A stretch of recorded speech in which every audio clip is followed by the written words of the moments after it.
Oi pessoal, tudo bem? Bem-vindos, eu sou a Fá, aqui é o blog da Fá e hoje eu vou ler o primeiro capítulo do livro Maria. Ignorem novamente minha unha, que eu andei colando unha postiça, mas eu tô de férias e a gente vai fazendo serviço de casa, vai caindo, não dá gente, impossível. Até dá, mas eu preciso colocar com mais paciência, porque eu coloquei correndo e a cola não segurou muito, então, enfim, né? Antes de começar esse vídeo, deixe seu like, que ajuda bastante no crescimento do canal. Se inscreva, deixe seu comentário também, me indique livros para estar lendo aqui no canal para vocês. Seja membro, você sendo membro, este livro já está liberado, a gravação completa dele, da leitura dele, ok? E se você não for membro, não tem problema também, o livro está entrando a leitura de segunda, quarta, sexta e domingo, sempre às 11 horas da manhã, fechou? Playlist completa conforme o livro, eu vou liberando os capítulos, liberando os vídeos, não os capítulos, senão dá a impressão de ter 20 capítulos, 20 vídeos. Não, tem livro que eu li, igual da Maria Bonita que eu li, que cada capítulo eram 7 páginas.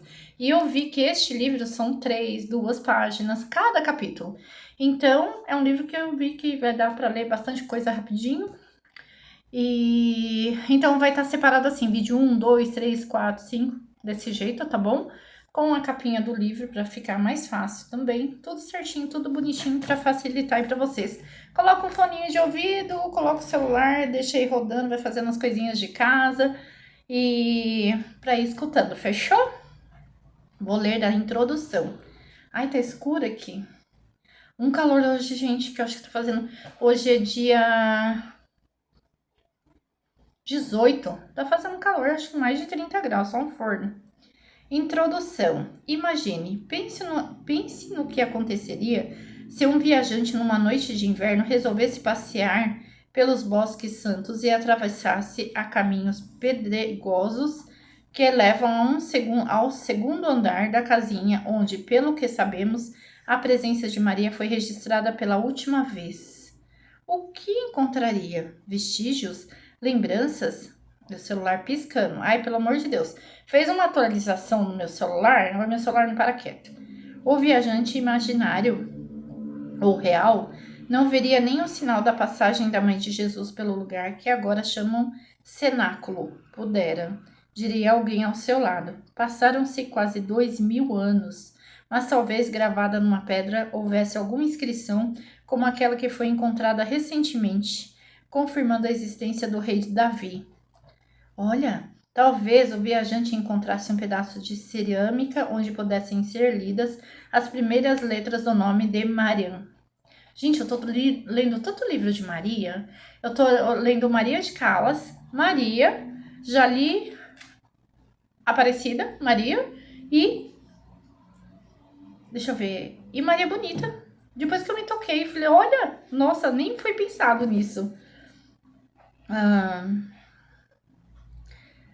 Talvez o viajante encontrasse um pedaço de cerâmica onde pudessem ser lidas as primeiras letras do nome Mariam, que é assim que chamavam Maria, em aramaico ou grego, ou ainda Miriam, em hebraico, pois as 3 línguas conviviam naquele tempo. Quem sabe um cristão preocupado tivesse resolvido enterrar um papiro debaixo do chão da casa e o papiro nos revelasse o dia exato do nascimento de Maria. Mais ainda, talvez o papiro pudesse nos contar quais foram os pensamentos dessa mulher, tão importante em momentos inesquecíveis, como no anúncio da gravidez inesperada, na fuga apressada para o Egito ou no dia da morte do seu filho. Possivelmente desanimado com a falta de vestígios, o viajante imaginário ou real pensaria em sair da antiga Jerusalém para Porta dos Leões, descer ao vale seco que existe logo ali na frente e procurar por lembranças de Maria aos pés de uma das oliveiras de troncos robustos, onde muito provavelmente ela esteve com Jesus, preocupada com os atos desafiadores de seu filho ao poder dos sacerdotes judeus e de Roma, sem saber como tudo aquilo poderia terminar, sem saber que, bem perto dali, achariam por bem construir um túmulo onde seu corpo morto talvez jamais se deitasse, pois desde os tempos em que Juvenal foi o patriarca da cidade santa, sabe-se que seus restos mortais não está ali dentro. Eu pulei alguma coisa? Não, ao longo do caminho surgirá talvez um religioso dizendo que Maria não morreu como nós morremos, e que por ser quase divina, talvez ele evite a palavra divina, foi elevada aos céus. Mas isso, como muito do que se diz sobre Maria, foi escrito tardiamente e seria impossível que o viajante entendesse como um testemunho. Pois até mesmo cristãos, muitos, aliás, duvidam de afirmações tardias sobre Maria, sem que, por serem chamados de protestantes, sejam menos cristãos. Nossa, a impressão desse livro aqui no começo tá muito desbotada. As descrições, aí enxergo que é uma maravilha, né? As descrições que permitiriam ao nosso viajante chegar à casa onde Maria passou a infância e saber onde brincava também não aparecem no livro sagrado que une católicos, ortodoxos, luteranos, presbiterianos, anglicanos e todos os outros que fazem parte do que chamamos cristianismo. Não sabia disso. Fato é que as chuvas chegaram, a poeira do deserto baixou e quase não se encontraram pegadas daquela mulher judia que, sem perceber, mudou a história, a mulher que continuamos procurando. Uma inscrição na pedra, encontrada no século passado pelo frei franciscano Belarmino Agatti, leva nosso viajante depressa a Nazaré, a cidadezinha que não tinha muito mais do que 20 famílias no século I, cravada na subida de uma montanha não muito longe de um lago tão grande que o chamam de mar, o Mar da Galileia. Ali o viajante vai se sentir em solo mais firme ao encontrar o que é provavelmente a referência arqueológica mais antiga ao nome de Maria. Até onde se sabe, a única mensagem dessa época que viajou intacta até o nosso tempo, pois os evangelhos sabemos não nos chegaram intactos. Ali, se tiver sorte de conversar com o frei italiano brasileiro Bruno Varriano, guardião do santuário, será informado de que, algumas décadas depois da morte de Jesus, nas paredes da casa onde os católicos rezam, acreditando ser a casa dos pais de Maria, um viajante muito antigo deixou as inscrições Shaipe Mapia, que em grego significam Alegra-te, Maria, palavras que as escrituras afirmam ter sido ditas pelo anjo Gabriel naquela mesma montanha de Nazaré. Não chega a ser uma pegada firme.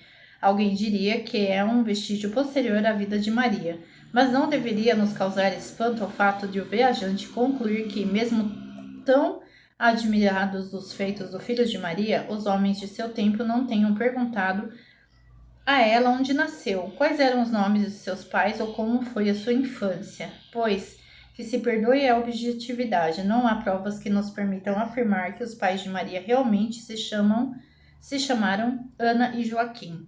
Certamente houve quem fizesse a ela essas perguntas tão importantes, mas não eram escritores e não se preocuparam em registrar detalhes que seriam extremamente relevantes para as gerações futuras, que a chamariam de Nossa Senhora, Mãe Virgem Santíssima, Santa Maria, minha mãezinha, e ainda antes bem-aventurada, pois, como ela própria haveria dito ao anjo, Deus fez grandes coisas em seu favor. Agora recostado à sombra, distante do calor do deserto, na cadeira dura de uma biblioteca pública, o viajante descobrirá que o primeiro a escrever sobre Maria foi Paulo, o apóstolo que muito provavelmente não a reconheceu em vida e se referiu a ela como a mulher que gerou o Filho de Deus.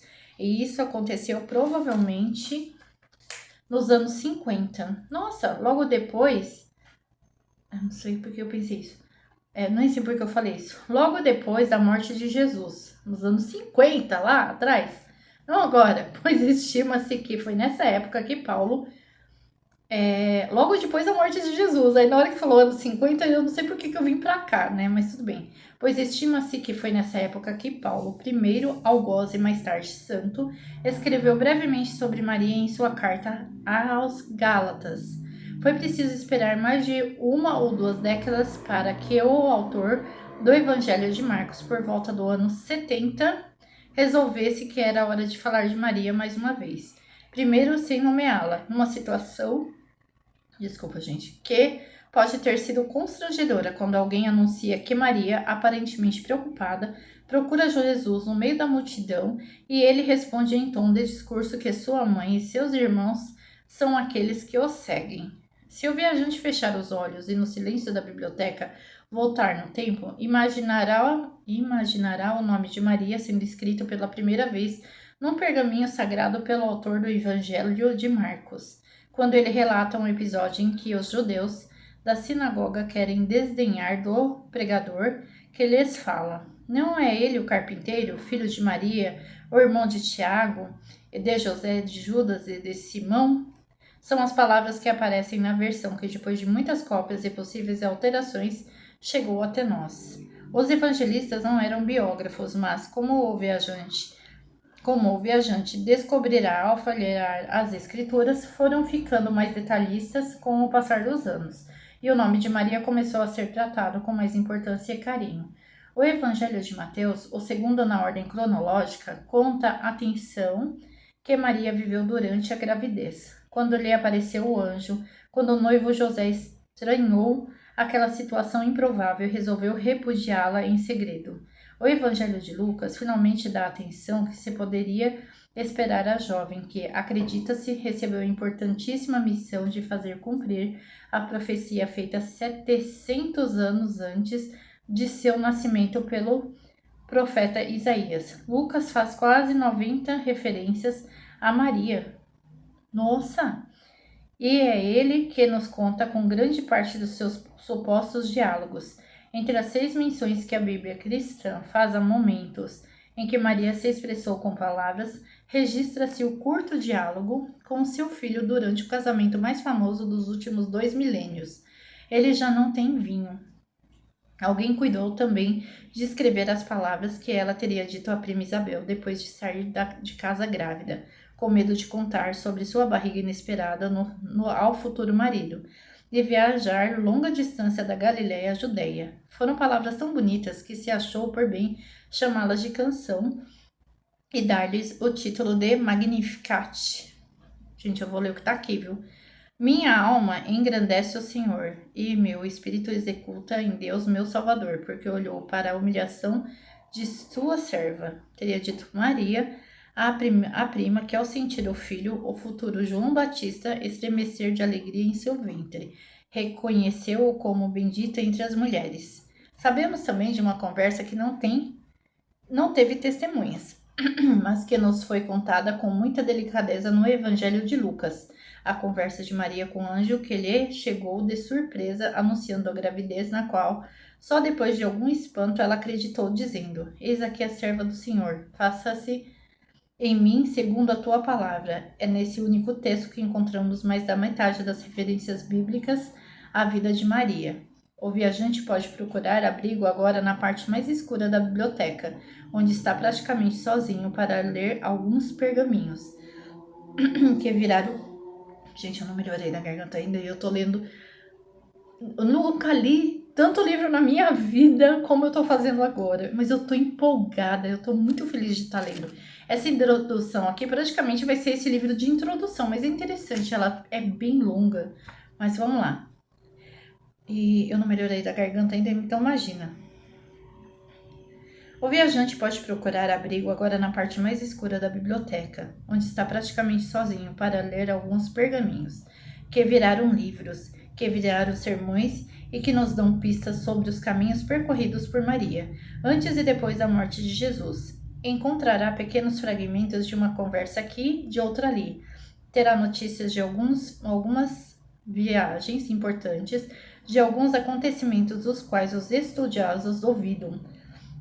Ficará sabendo de uma história contada por fontes não cristãs e que termina com uma terrível acusação de adultério, até que, mais calmo, aliviado, se deliciará com um livro proibido, que muitos esperam que tivesse sido queimado na mesma fogueira em que se queimavam tantos outros, sobre a infância santa de uma menina que foi deixada no templo, longe dos pais, até que sua menstruação chegasse e os sacerdotes resolvessem encontrar um marido para ela. Mas, atendendo aos fatos, como detetive, jornalista ou historiador, O viajante poderá fechar os livros pesados e deixar a biblioteca pensando se realmente sabemos que Maria disse o que disse, que ela disse com as palavras que ela disse. Meu Deus, consegui.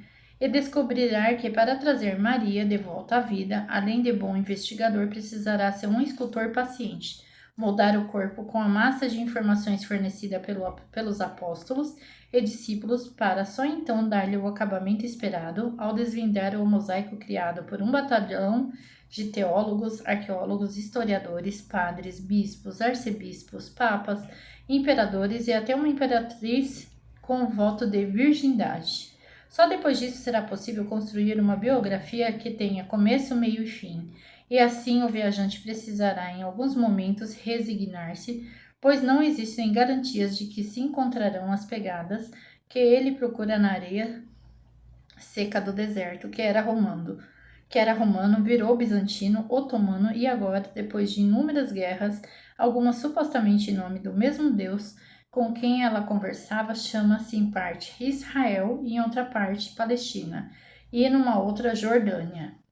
No século passado, naquele mesmo lugar onde alguém escreveu Alegra-te Maria, em Nazaré, uma das igrejas modernas mais bonitas do mundo foi erguida sobre outra igreja que havia sido construída pelos cruzados em cima de uma igreja bizantina e ao lado das ruínas da gruta escura onde se supõe que Maria viveu com José. Disse que foi ali perto, em cima de outra gruta, pois grutas naquele tempo eram partes das casas que Maria recebeu a visita de Gabriel e o enviado de Deus.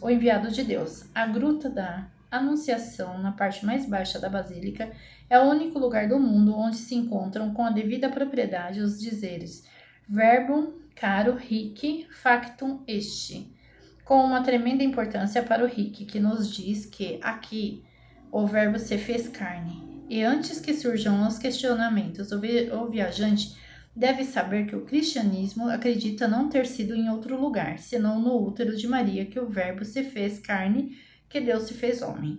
Não há um único dia em que católicos do mundo inteiro não se ajoelhem diante daquela gruta. E o viajante, possivelmente ajoelhado também, se emocionará ao imaginar que pode ter sido ali, bem na frente de onde agora tenho o privilégio de estar, que tudo começou. No andar de cima da mesma basílica impressionante, artistas de diversas partes do mundo instalaram painéis enormes e belíssimos, demonstrando a magnitude da fé dos católicos de seus países de origem: Brasil, México, Japão, Canadá, Austrália, Estados Unidos e assim por diante. Sempre com uma referência à forma mais frequente com que Maria é venerada em cada um desses lugares. O painel mexicano, de tão impressionante, poderá ser o primeiro a chamar a atenção do viajante. É um mosaico de cores fortes retratando a Virgem Mexicana de Guadalupe. O painel português nos apresenta a Nossa Senhora de Fátima e o brasileiro a Santinha de Barro Aparecida. Para a tradição ortodoxa,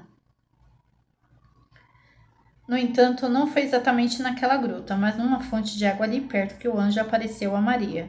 Com mais 20 minutos de estrada, o viajante chega a Caná da Galileia, uma das 3 cidades candidatas a ter sido o local do famoso casamento em que, para atender a um pedido da mãe, Jesus transformou a água em vinho. Uma igreja grega ortodoxa guarda 2 pedaços de pedra talhada que seriam partes dos jarros, onde foi armazenado o vinho sagrado. São 2 pedaços e eu tentando enxergar na foto aquele dia o jarro inteiro. Que afinal foi o que fez que se acreditasse que Maria é a intercessora que leva os pedidos dos fiéis até Jesus. Em cima e ao lado dos jarros antigos, há fotografias e objetos pessoais de quem pediu ou obteve um milagre. Se o viajante esticar a jornada até a Turquia, chegará a uma casa que dizem ter sido a última morada de Maria, pois, segundo uma tradição e uma freira visionária nascida no século XV, 3 pontinhos, ela teria morrido na cidade turca de Éfeso. Mas como se sabe, e aqui se lembra, há também em Jerusalém um túmulo no lugar que dizem ter sido aquele onde Maria foi levada aos céus, sem que jamais seu corpo fosse entregue aos vermes dessa terra como o corpo de qualquer outro humano. Dizem e questionam também. Em Belém, não muito longe da famosa Basílica da Natividade, onde se supõe que Maria interrompeu sua caminhada para dar à luz, existe uma gruta onde ela teria amamentado o filho e onde uma gota de seu leite santo teria deixado as pedras completamente brancas. É para essa pequena capelinha franciscana de Belém que vão milhares de mulheres cristãs e muçulmanas com dificuldade para ter filhos, na expectativa de que, ao misturar o pó da pedra com a água de que bebem, Maria lhes ajude a ser mais leiteiras e obter o benefício humano da reprodução. Na Via Dolorosa, sobre as pedras milenares da antiga Jerusalém, é muito provável que o viajante imagine Maria ajoelhada e talvez ele se ajoelhe a seu lado, chorando pelo sofrimento do filho, carregando a cruz e condenado a morrer como um criminoso. Seu calor atordoante o impedir de imaginar a senha, inúmeros quadros e painéis pelo caminho o ajudarão a imaginar aquele momento de tamanha importância não só para a vida de Maria, mas para a do viajante, seja ele cristão, judeu, muçulmano, budista, hinduísta ou ateu, pois não bastasse a história da humanidade se dividir em antes e depois do dia que Maria deu à luz, as mulheres muito frequentemente dividem-se entre as que seguem e as que não seguem o exemplo do que dizem ter sido sua vida. Depois de percorrer os caminhos sagrados da Terra Santa e descobrir que, além daquela pedra talhada em Nazaré, não há muito mais do que indícios arqueológicos imprecisos, palavras santas e uma boa dose de imaginação sobre o que teria sido a história da vida de Maria, o viajante poderia fechar as páginas desse livro dizendo: não há mais o que saber. Pois fique sabendo você, leitor, que não gosta de conclusões apressadas, que estamos finalmente chegando ao melhor da festa. É como um bom vinho guardado para o fim do casamento de Caná. Afinal, se tudo indica que Maria foi uma mulher exemplar em sua vida, se muitos cristãos acreditam que ela é mãe de Deus, os dois brigando. Que foi isso? Escutei um barulho, era minha filha vindo por baixo da câmera. Aí eu olhei assim e falei, o cachorro pulando em cima dela. Ai, meu Deus, até perdi aqui. Eu falei, ué, de repente eu achei que era gato e cachorro brigando. Deixa eu ver onde eu parei, gente. Me encontrei. Pois fique sabendo você. Tava tão empolgada, aí eu o que tá acontecendo aqui? Pois fique sabendo você, leitor, que não gosta de conclusões apressadas, que estamos finalmente chegando ao melhor da festa. É como o bom vinho guardado para o fim do casamento em Caná. Afinal, se tudo indica que Maria foi uma mulher exemplar em sua vida, se muitos cristãos acreditam que ela é a mãe de Deus, foi depois da morte que ela conquistou finalmente os lugares mais altos dos altares das igrejas e, mais importante ainda, os corações do mundo. Foi depois que Maria morreu que milagres começaram a ser atribuídos à sua vontade de ouvir as preces e encaminhá-las a Deus.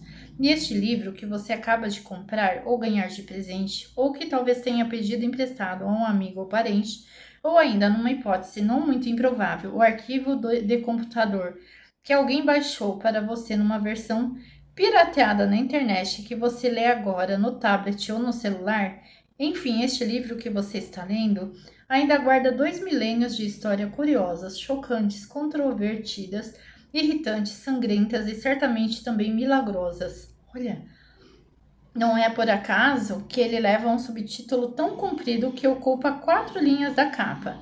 A biografia da mulher que gerou o homem mais importante da história, viveu o inferno, dividiu os cristãos, conquistou meio mundo e é chamada de Mãe de Deus. Esteja você nessa ou na outra metade do mundo, com ou sem um terço na mão, encontre uma posição confortável no sofá. Tire o sapato se puder, pois é agora que a viagem vai começar. Nossa, e é mesmo, gente. Ó o tamanho do título. Gostei, né?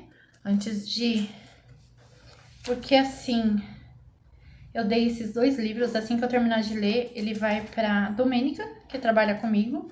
o Aparecida e o Maria. E eu preciso ainda fazer as capas do livro para colocar aqui para vocês. Nossa, que legal.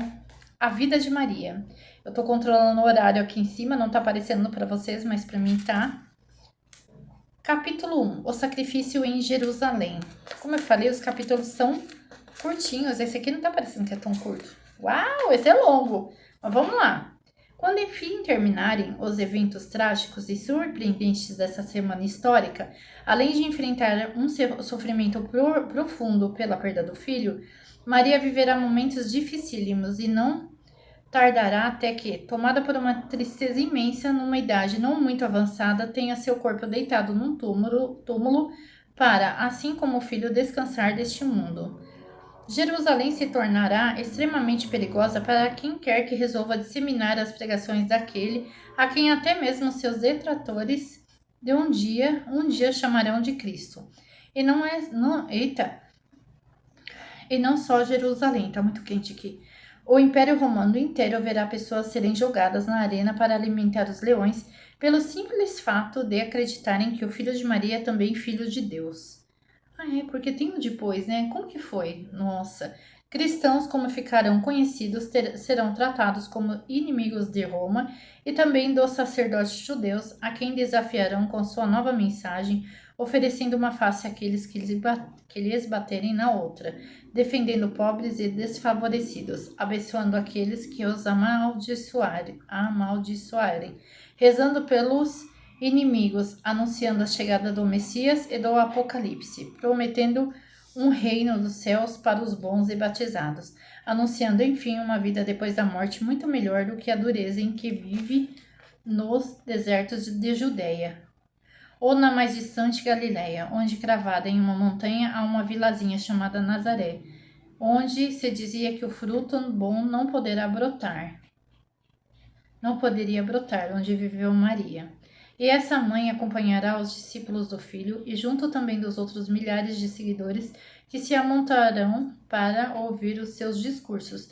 Viverá atenta a qualquer movimento suspeito. Andarão todos com cautela, muitas vezes escondidos, para não caírem nas mãos inclementes do rei Herodes Antipas ou de seu sucessor Agripas e não morrerem pregados em cruzes, o que seria de enorme serventia para satisfazer a fome dos corvos, que nesses desertos são ainda piores que os abutres. A cruz será o final não só de Jesus, mas de centenas de outros condenados pelo crime de insurgência contra o império que em tudo manda. Nossa, que época, viu?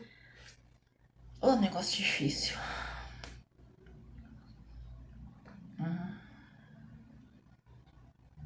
Sem falar que nós... Sim, lá vem meu pai, gente. Peraí. Eu tô lendo o livro.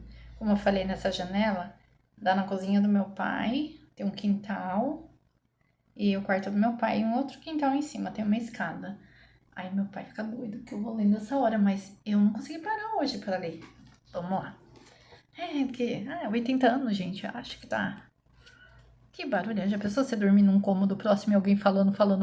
Mas tudo bem, hoje é sábado, até que tá quieto. E o pessoal costuma fazer as festas por aí, barulho.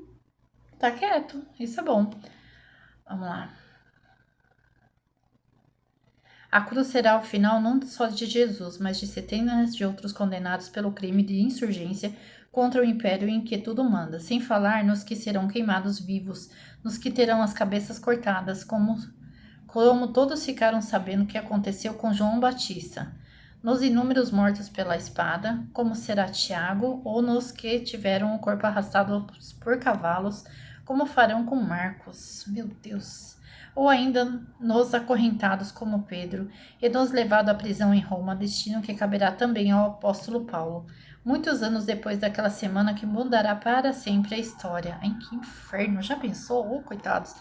Mas ainda estamos no calor da sexta-feira, aquela que será santa, como mais tarde também o será Maria. É a mesma sexta-feira que muitos de seus contemporâneos verão apenas como mais um dia agitado, o começo de festividades religiosas, um momento que por muito pouco não será esquecido e que, aliás, começa com famílias viajando léguas, peregrinando pelo deserto em caravanas que demoram dias, pernoitando onde que haja uma fonte de água para lhes matar a sede. Ainda mais agora que o inverno ficou no passado e não se vê uma única nuvem no céu. O fardo da viagem é ainda mais pesado para aqueles que chegam de lugares tão distantes como Cirene, Babilônia, Damasco, ou mais próximos como a Galileia, de onde disse que Maria veio alguns dias antes para acompanhar o filho. Enfim, se gentes tão diferentes se encontram em Jerusalém, é porque a cidade é a morada de Deus e só ali se pode celebrar a Páscoa judaica em toda a sua essência. Relembrando a fim, eu perdi o fio da meada, eu tô pausando, eu tô sentindo isso, tá muito quente aqui dentro. A Páscoa judaica em toda a sua essência, relembrando afinal o que ela significa, a viagem feita há mais de 1000 anos antes pelos antigos hebreus, que saíram do Egito para fugir da escravidão e habitar essa terra, a terra prometida a Abraão, o começo de tudo. Muito em breve, Maria e os milhares de judeus que chegaram e continuaram.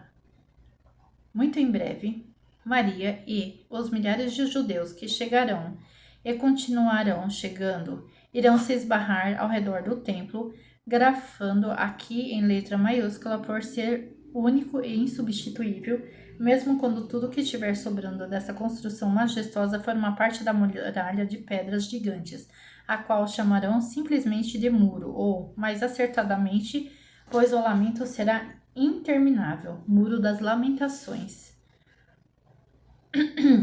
Entre os que agora atravessam os portões da cidade se amontam no enorme pátio interno. Ele falou que ia deitar lá em cima, então eu pensei assim, porque tem um quintal, hoje tá muito quente. Então eu pensei assim, ele indo deitar lá, eu vou lendo, né? Vamos lá.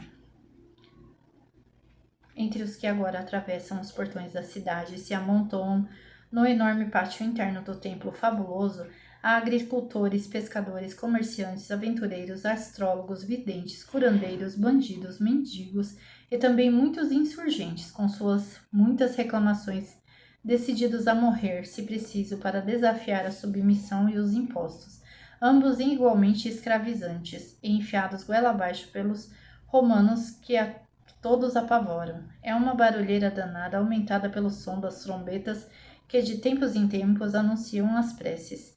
E apesar de se acreditar que não há no mundo lugar mais próximo de Deus do que este pedaço de Jerusalém, o clima não é dos melhores. Os berros dos vendedores e dos cambistas se juntam aos berros agoniados dos animais nos momentos que antecedem suas mortes, pois cada família que quiser ser perdoada de seus pecados tem que trazer um boi, cordeiro, cabrito ou outro animal menor, desde que macho e sem defeito físico, ainda que seja um pombo,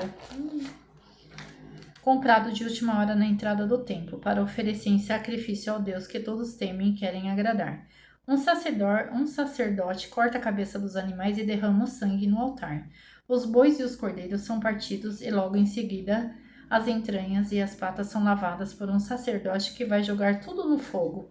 Então ali também outros sacerdotes que se encarregam de partir as aves ainda vivas e depois depená-las para lançar os corpos mortos na fogueira. E como são milhares de peregrinos, o sangue dos animais escorre incessantemente para fora do templo, segue pelo pátio como um rio divino e ao mesmo tempo que suja as pedras, purifica a alma do povo judeu. Meu Deus! Quando essa Páscoa terminar, mais de 200 mil animais terão sido sacrificados e queimados no fogo eterno do templo, exaltando um cheiro forte que se junta agora ao cheiro dos incensos, ao cheiro do sangue, ao das vísceras que apodrecem pelos cantos, dos sovacos suados da multidão sem banho, e assim o fedor ao mesmo tempo humano, animal e sagrado empesteará tudo ao redor. E já nos próximos anos, quando o ritual se repetir, a Páscoa passará também a significar a passagem de Cristo dessa para outra vida, confundindo a cabeça de muita gente que ficará sem saber porque afinal duas celebrações tão distintas, a cristã e a judaica, receberão o mesmo nome e serão celebradas praticamente nas mesmas datas. Se a tradição não se engana, antes daquela sexta-feira barulhenta, confusa e trágica, Maria havia estado algumas vezes no templo. Primeiro quando ainda era criança, mais tarde na adolescência acompanhando o marido. Numa das peregrinações disse: José comprou 2 pombos para entregar em sacrifício. O homem já era velho quando se casou e faz mais de 2 décadas não se ouve seu nome. A esta altura, portanto, Maria deve ter ficado viúva. É verdade, né? Gente, meu chinelo sumiu, meu chinelo tá aqui. Nas próximas horas, quem vai morrer é Jesus, que chama a mãe pelo mesmo substantivo que usa para falar de qualquer outra mulher, e que, quando se refere ao pai, está sempre falando de Deus. A condenação vai ser justamente por causa do suposto crime de se dizer seu filho, ou filho do homem, como Jesus prefere, o que os sacerdotes chamam de blasfêmia, somando ao desrespeito de fazer um milagre no sábado, em clara violação da lei judaica que manda guardar o Shabá. E os crimes de desordem, desobediência e desafio às autoridades religiosas que o entregarão a julgamento para o prefeito romano Pôncio Pilatos. O representante do imperador julgará o filho de Maria também por traição a Roma, maior crime que o homem pode cometer neste ano judaico, que se calcula ser talvez o de número 3791, depois do Gênesis, o momento bíblico que quase todos ali acreditam ter sido o da criação dos primeiros humanos. E o crime do qual os romanos acusam Jesus é praticamente o mesmo, repetido à exaustão. Apenas 40 anos depois, os levará a perder a cabeça e destruir o templo em que muitos dos fatos aqui narrados aconteceram e acontecerão. Dentro de poucas horas, no entanto, no instante em que o matarem, o homem sábio, a quem os seguidores chamarão de Cristo, se sentirá abandonado por Deus. Eu vou lendo e vou sofrendo junto, gente. É fogo. Vamos lá. Por que me abandonaste? Perguntará Jesus. Vamos lá. E que não reclamará muito mais do que isso, porque logo dará um grande grito e morrerá. Tendo entendido e anunciado que, dentre todos os cordeiros sacrificados, será ele o único humano ou mais importante. Cordeiro de Deus, dirão seus seguidores, certos de que nada se comparará àquele momento, nem na história que o antecedeu, nem naquela que o sucederá. Cordeiro de Deus, que tirais o pecado do mundo, repetirão nas missas em uníssono. Pois aquele sangue derramado a algumas centenas de metros do templo, ensanguentado pelo sacrifício de outros cordeiros, pelo que se ensinará nos 2000 anos seguintes, terá livrado a humanidade de todos os seus males. Amém. Completarão, sem perceber que estarão usando uma expressão hebraica e, na verdade, dizendo que assim seja. No coração, eu tô emocionada, gente. No coração de mãe, no entanto, isso não é lá grande consolo. Maria está diante da cruz, as lágrimas rezando para que seu filho não seja executado como um revolucionário qualquer, ou pior, como um animal. Ao lado há outras mulheres que choram, 2 delas também chamadas Maria. Uma é tia de Jesus e será esquecida quando esse drama sem fim começar a ser contado de boca em boca, de papiro em papiro, em todas as línguas que houver notícia. A outra Maria, que ficará conhecidíssima, é seguidora de Jesus, vem do vilarejo de Magdala, na Galileia, e por isso atende pelo nome de Maria Madalena. Será motivo de controvérsia por toda a história que se seguirá a este dia, entre aqueles que a chamarão de discípula preferida, companheira de Jesus ou reles prostituta. Mas quem se dedicou a escrever sobre esses dias violentos não soube ou se esqueceu de dizer onde estavam as 3 Marias no momento anterior, quando Jesus foi julgado. Talvez por causa da multidão, os homens que registraram as escrituras não notaram a presença daquelas mulheres no tribunal chamado Petrório, onde se conta que o prefeito Pilatos perguntou ao povo o que fazer com Jesus, se preferiam libertar a ele ou o revoltoso Barrabás, porque ao pedir a liberdade de um, estaria decidindo pela crucificação do outro. A morte na cruz era a pena que os romanos guardavam, não para ladrões ou criminosos de meia tigela, mas para aqueles que desafiavam o poder do seu imperador. Ele sim, por estranho que nos pareça, considerado a própria divindade aqui na terra. Se é verdade que Pilatos não vira crime no comportamento de Jesus, isso não mudou coisa alguma. O importante ali era evitar mais uma rebelião entre os judeus apenas por causa de um preso. Pelo que consta nas Escrituras, que agora chamamos de Novo Testamento, os sacerdotes Caifás e Anás e outros homens que mandavam no templo, que diga antes que seja tarde, não representavam necessariamente os sentimentos do povo judeu naquela época. Exigiam a morte de Jesus. Os sacerdotes e aqueles que o acompanhavam no tribunal queriam que o costumeiro perdão dado por Pilatos a um único preso na véspera da Páscoa fosse para Barrabás, que além de semear revolta contra Roma, era acusado de assassinato. Eis o homem, estou inocente de sangue, a responsabilidade é vossa. De acordo com os evangelhos de João e Mateus, essas foram as palavras definitivas do prefeito romano, que tinha poderes de juiz no tribunal em que não havia advogado nem direito à apelação. Conta-se que Pilatos lavou as mãos como se dissesse estão limpas, e entregou o filho de Maria aos soldados. Se Maria não está no pretório, como aparentemente não está, pois Marcos, Mateus, Lucas e João não falaram nada sobre isso, então ela não vê quando Jesus é ironizado pelos romanos.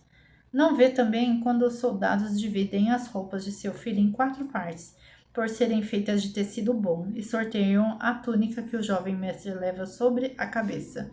Por sorte, Maria aparentemente não sabe que colocaram em Jesus uma roupa de cor de púrpura, a cor que costuma ser usada pelos reis. E a mãe também não vê que logo em seguida detiram aquela roupa, porque afinal o gesto não passa de deboche, como aquele que convidava todos a conhecerem o reino dos céus, e que terá sua sentença de morte talhada em madeira, acima de sua cabeça na cruz, lembrando a todos o fim que merece o Nazareno pelo suposto crime de se autoproclamar rei dos judeus. Afinal, o imperador Augusto, ou César, ele sim, o rei da Judeia, da Samária, da Galileia, da Síria, da Pérsia, do Egito, das Arábias, de Roma, é claro, e de mais um bom pedaço do mundo. Quando Maria finalmente revê seu filho, ele não é mais o mesmo homem que apenas alguns dias antes entrou por um dos portões de Jerusalém no lombo de um jumento, forte e indomável como um touro de Nazaré, aclamado como Salvador.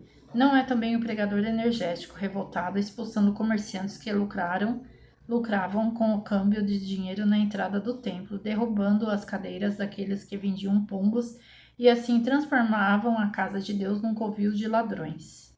Jesus tem agora sobre a cabeça uma coroa de espinhos, que é outro sadismo dos romanos, e está carregando a cruz nas costas, fazendo lentamente o caminho entre o tribunal e o Calvário, onde os romanos penduram os condenados para dar exemplo. A cruz, no entanto, acaba de passar aos braços de Simão, o homem que veio de Cirene, sem saber que os soldados o escolheriam ao acaso para aquela missão nobre, porque o condenado, de tão fraco depois de inúmeras chicotadas, com as costas em carne viva, com o rosto ensanguentado pelos espinhos que lhe cortavam a cabeça, já caiu 2 vezes e não aguentava mais o fardo que lhe impuseram. Uma mulher lhe passa um pano no rosto, mas não adianta. O caminho é de pedras e o destino é a cruz. Maria também faz o possível para aguentar tantas pedras em seu caminho de mãe. Talvez só tenha sofrido algo vagamente parecido no dia em que Jesus, ainda menino, se perdeu dos pais e ficou rezando em meio aos doutores da lei, no interior do templo, onde essa sexta-feira terrível começou, mas que agora está distante, pois o cenário principal da barbárie romana, o morro onde Jesus acaba de chegar, fica fora dos muros de Jerusalém. Quando Maria está pela última vez diante do filho, quando ele já tem pregos atravessando-lhe as mãos e dizem também os pés, Jesus olha para o seu discípulo preferido e lhe diz: mulher, eis o teu filho. É filho, né, gente? Volta seu discípulo e lhe diz que aquela de agora em diante será também sua mãe. Mas o instante de ternura não impede a tragédia que Maria vê em seguida, quando o sol se apaga e faz-se uma escuridão terrível sobre a terra, no momento em que o filho reclama que tem sede.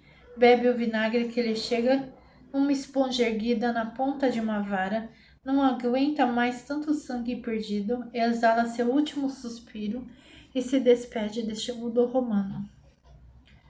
Para certificar da morte do condenado, um soldado lhe enfia a lança num dos lados do corpo onde sai sangue, como se imaginaria, mas também inesperadamente a água que muitos verão como símbolo do Espírito Santo ou do batismo, querendo descobrir também ali a simbologia do nascimento da igreja. Maria vê tudo com seus próprios olhos e, ainda que perdoe os assassinos, como pede seu filho, jamais se esquecerá. Da outra vez que perdeu o filho em Jerusalém, Maria o reencontrou no terceiro dia e agora, na hora de sua morte, depois que Jesus não der... Nossa, eu tô lendo sem prestar atenção nessa última parte.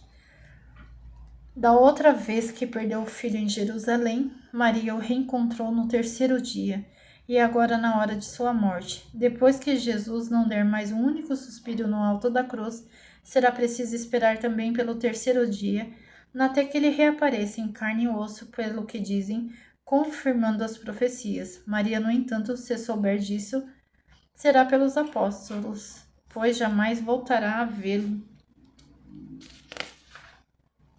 Olha, é emocionante e é dureza, é um filho, né? É um filho. Vou tomar água, gente. Vou continuar no próximo, já deu 46 minutos de vídeo. É forte, muito forte. E aí vai ser um livro que vai dar pra ler rapidinho. Ele não é tão grosso, ó. Então vão ficar poucos vídeos. E eu tô aqui toda emocionada. Tô lendo esse livro aqui. Que como eu vou levar ele pra Domênica, o outro, eu já quero levar esse junto, entendeu? Que assim ela consegue aproveitar bem nas minhas férias. E tô lendo esse também. Orgulhosa Demais, Frágil Demais, A Vida de Maria Callas. Ele tá bem forte, bem emocionante. Olha, é o dobro, eu acho. Nossa, esse aqui vai demorar. Eu tava lendo esse, aí eu peguei um livro emprestado na biblioteca, comecei a ler ele, me empolguei. Vou devolver ele amanhã. E aí eu parei esse pra ler o da biblioteca. Aí como eu vou dar o Aparecida, que eu já dei não levei ainda, Domênica, eu falei pra ela que eu vou dar esse aqui também. Então eu parei aquele da Maria Callas e vou ler esse aqui. Tô lendo pra vocês aqui, pra poder passar pra ela. Bem emocionante. Esse aqui é forte demais também, esse livro. Das partes que eu já li, assim, são bem intensas. Nossa, a vida dessa mulher aqui, sim, teve alegrias e muita tristeza também. Não foi fácil pra ela, não. Vou ficando por aqui, vou tomar um banho, porque estou morrendo de calor. Vou tomar uma água, vou descansar. Amanhã cedo, amanhã é domingo, gente. Aí eu vou falar assim, a biblioteca que eu vou abrir amanhã, domingo. E tá cheio de coisa pra fazer, porque eu vou viajar. Meu pai quer que eu corte o cabelo dele, ele não vai viajar junto, mas eu vou ficar uma semana fora, mas ele quer que eu corte o cabelinho dele. Que fui a minha mãe cortava o cabelo dele, e depois que a minha mãe faleceu, eu passei a cortar. Eu corto há 14 anos. Não, já tem mais de 20 anos que eu corto o cabelo do meu pai, já tive salão de cabeleireiro, tudo. Mas, tem que arrumar a mala, que mais que eu tenho que fazer? E tem uma farmácia assim, sabe, tipo farmácia popular? Eu tenho que ir lá com meu pai buscar os remédios dele também. Deixei tudo pro último dia, gente. E tá calor. E bora lá. Obrigado por ter assistido até aqui. Fiquem com Deus, beijocas e até o próximo vídeo. Tchau!